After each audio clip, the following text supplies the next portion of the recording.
Whether you're going to the beach, a tailgate, or just hanging out with friends in the backyard, a great Bluetooth speaker is a must-have for many people. For years now, the JBL Flip has stood out amongst a crowded speaker landscape, blending amazing portability with surprisingly powerful sound. Today we're taking a look at the latest installment, the Flip 7. Now, JBL sent this speaker over to me for review, but had no say in how it was covered. As is typical, we'll be diving into every aspect of this speaker, covering the details in simple language that anyone should be able to understand. If you enjoy this kind of detailed tech review, you can help us get closer to our goal of hitting 20,000 subscribers by the end of the year, which would mean a ton. And now, let's jump into the details to see whether the Flip 7 lives up to the sky-high expectations set by its predecessors. Starting with the build and design, the Flip 7 is basically identical to the Flip 6 and continues the overall design language that JBL has incorporated consistently across their lineup. You'll find the same durable mesh body along with enhanced rubber bumpers on the sides to protect the dual passive radiators found on either end. If this is your first time exploring a JBL product, you will quickly love these side radiators that dance up and down to your music as it plays. They're truly mesmerizing. This new model is available in a bunch of colors, including black, white, this red, blue, purple, pink, and a green camo. Plus, you can actually design your own as long as you're willing to spend a little bit extra. I still love the blue color that I have on my Flip 6, but since the new version's blue looks identical to the old one, I wanted to try out a different color instead. This red is bright and bold and honestly looks way better in person than it tends to show up on camera. It tends to wash out the image a little bit.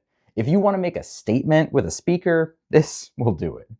From a portability perspective, the Flip 7's dimensions make it the perfect go anywhere, do anything type of portable Bluetooth speaker. It's that perfect balance between good, loud audio while still being easy to carry and comfortably fitting into just about any bag.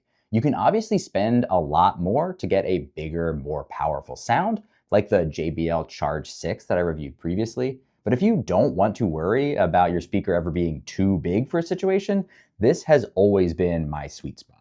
This new model introduces what's called the PushLock system, which lets you interchange accessories on the back to help when you're bringing the speaker on the go. In the box, you get a small strap plus a carabiner. It's possible that if this winds up being successful, you might see more accessories in the future. For now, I like the fact that they're really easy to remove and swap out one for the other. I don't really like the fact that it's pretty darn easy to lose the one that's not in use, or potentially lose both if you wind up taking them both off. For durability, this speaker has an enhanced waterproof rating this time around.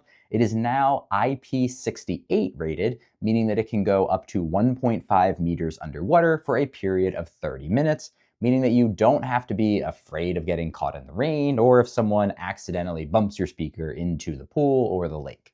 There's also no waterproof door or anything that you have to make sure is sealed before it gets wet, which is great. And because the whole thing is waterproof, you can also just rinse your speaker off if it winds up getting dirty, which is a big plus. Adding to the durability is a new drop-proof rating of 1 meter. JBL has long been known for durability, but this is now making it official with lab testing and specific marketing claims. So if your speaker takes some tumbles, even onto concrete, it might show some external damage, but it should keep kicking, in theory at least. Finally, the last build enhancement on this model is that it now uses 100% recycled fabric and 77% recycled plastic.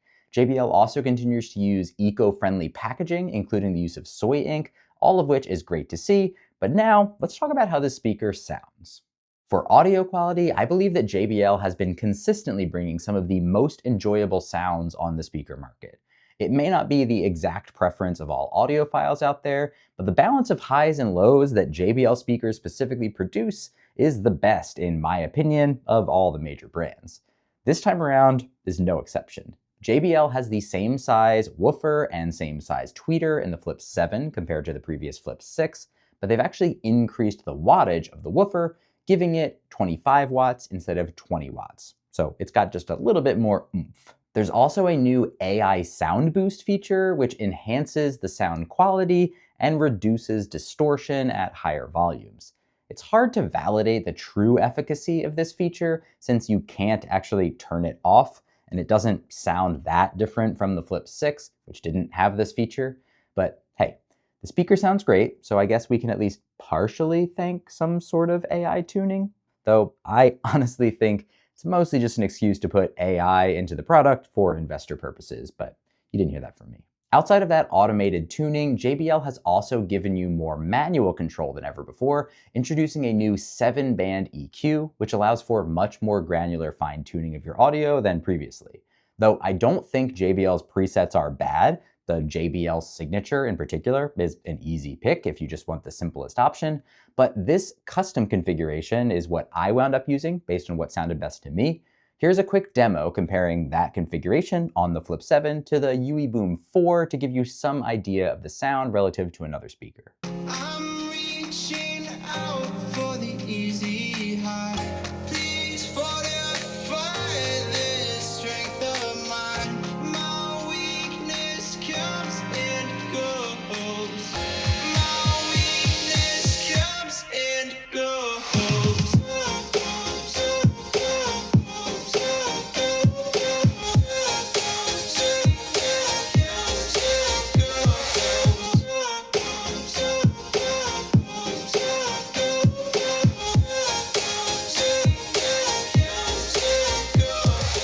As I've said, I think the JBL sounds great, and in my opinion, it's the best overall sounding speaker amongst those that I've tested to date.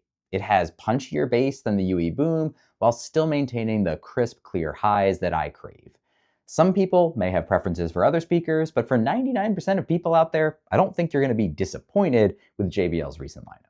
But sound isn't everything, so let's talk about the usability of this speaker. Beginning with the buttons, which are simple and straightforward.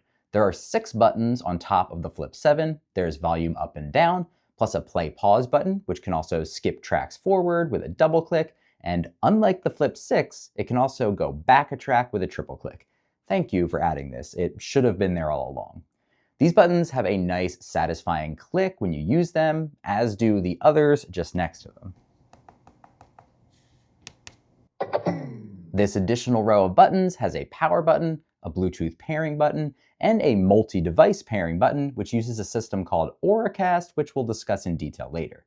This back row of buttons all light up when in use, helping to make sure your power and pairing statuses are clear even if you're in low light. Behind all the buttons sits your USB-C charging port, which maintains JBL's charging protection feature to avoid accidentally frying your speaker if it gets wet.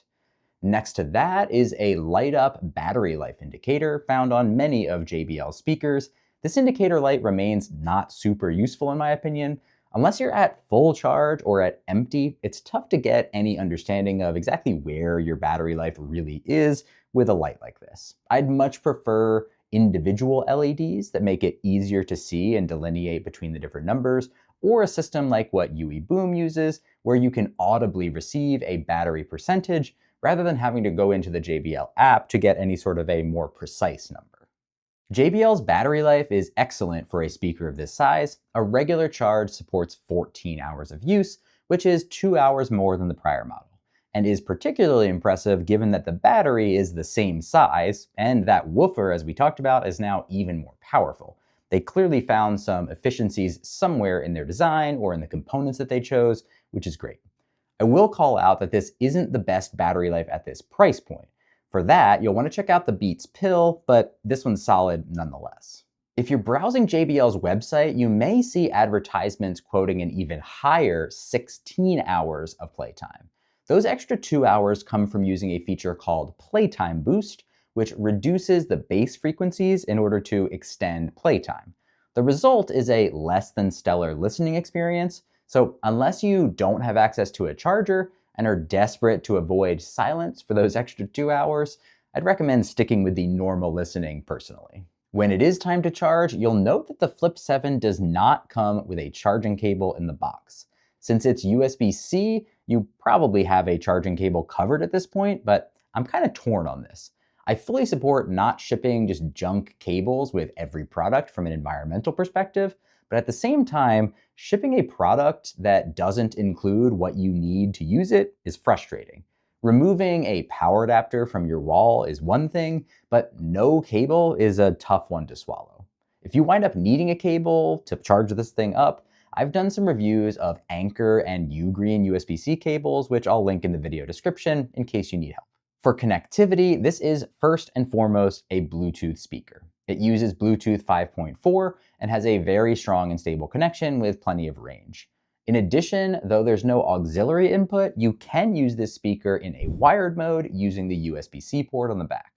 To access it, simply plug your cable first into your audio source, like a phone or a laptop, then press and hold on the play button and keep holding it while you plug the other end of the cable into your speaker. You'll hear a tone and wired playback will be enabled. It's really easy to do once you know how to do it. In addition to just regular wired playback, that connection method is necessary to take advantage of the Flip 7's lossless audio capabilities. Now, lossless audio is a special file format which prevents data loss during compression that you get with normal audio files. This means you get a really high quality audio experience out of a regular old speaker like this. And you can use that high quality audio on the Flip 7 as long as your connection is both wired and you've got an audio source that supports lossless, which not every audio source does. The final note on connectivity is pairing up multiple speakers using Auracast. Now, Auracast is actually not a JBL feature specifically. Instead, it was created by the group that makes regular Bluetooth standards.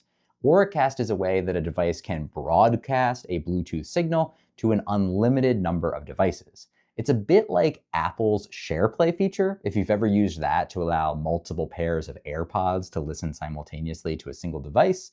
There's a lot of cool use cases though. Think about being at a gym, on a treadmill or a bike, or at a bar having a drink, and you are looking up at a shared television. Rather than either being forced to listen to the audio for everyone, or having it be muted and relying on subtitles, imagine if your phone or your headphones could just hop onto a Bluetooth signal associated with that specific television, allowing you to hear it clearly without everyone else being disturbed.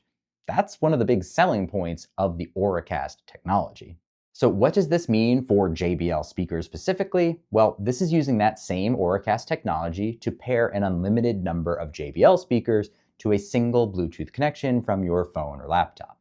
The benefit is easy, stable pairing, emphasis on easy. Just connect via Bluetooth as you normally would, press the Auracast button on the connected speaker, then power on and press the Auracast button on another speaker, and boom, you're immediately paired up. It is the easiest multi-speaker pairing that I've used by a mile. Now, if you have two of the exact same model of speaker, like two Flip 7s or two Charge 6s, then you can do stereo playback, having a left channel and a right channel. Otherwise, if you've got mismatched speakers like I have, whether you've got one Flip 7 and one Charge 6, you can only do mono playback to extend your sound either across a room or to just beef up the overall sound output that you've got. The only downside of the transition to Auracast is that pairing is no longer compatible with the older PartyBoost standard that was on JBL speakers for years. That includes the previous generation of this, the Flip 6. So this is a bit of a pivot point for people who enjoy pairing multiple speakers. However, I'm hoping that since this is a Bluetooth standard, it's going to be better and hopefully here for a long, long time. And maybe, just maybe, one day it might even play nice across brands. So you could pair up your JBL with a Bose or with a UE or with a whole bunch of brands. That would be wild, and I'm guessing that it probably won't happen, but if it's possible at all, it'd be really cool.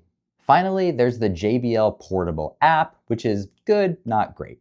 The app is where you access the 7-band EQ, which is the biggest reason to download it. It's also where you can see the actual battery percentage when the battery light just doesn't cut it, and where you can go to enable that playtime boost setting if you need to extend the battery life as much as possible. Beyond that, it helps with multi-device pairing, even though, as we saw, it is incredibly easy now with Auracast.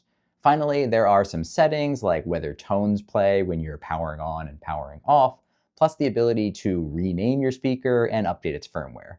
Overall, useful and worth downloading, but I'd love to see the ability to remotely power your speaker on and off added, just like they have on the UE Boom app, because that comes in very handy when the speaker's out of reach. For pricing, the new Flip 7 has had a slight price increase this time around compared to its predecessor, the Flip 6, with a new MSRP of $150. This puts it right on par with the UE Boom 4, the Beats Pill, and the Bose SoundLink Flex, and it's $20 more than Sony's Altfield 1, all of which I've reviewed previously on the channel. But keep in mind that all of those speakers tend to get discounted fairly regularly, so you'll have to look at any given moment. The truth is that all of those speakers are very good, but just like before with the Flip 6, JBL continues to be my personal favorite. From a differentiator perspective, I love the new 7-band EQ. There's additional speaker output power and longer battery life. The button layout is simple and intuitive, and it now includes the ability to go back a track, which should have been there all along. There's increased durability, which now makes this arguably one of the most durable, if not the most durable of those speakers that I previously mentioned, at least as far as specs and standards go. The new PushLock system is innovative and has a lot of potential. And finally, though Auracast will be an annoying transition for many people out there, the technology behind it is super cool, and from what I can tell, it works really well. For potential deal breakers, there's the lack of multi-speaker compatibility with those older JBL models. There's no USB cable included in the box. The battery indicator is not super clear, but at least it's there. The app could be better. It's easy to lose those PushLock accessories when they're not in use. And finally, one thing you didn't hear me talk about today was the microphone. JBL has made the decision to skip adding microphones on their speakers, which means no phone calls and no smart assistants. Fine by me, but it could be missed by some. These deal breakers are all pretty small. The fundamentals here are excellent, and there's not a lot to dislike about the Flip 7. In my opinion, this absolutely lives up to the expectations and is my favorite sub $150 Bluetooth speaker on the market today. If you want to pick one of them up for yourself, you'll find affiliate links in the video description which support the channel. Thank you so much for watching. Don't forget to subscribe, and I'll see you in the next one.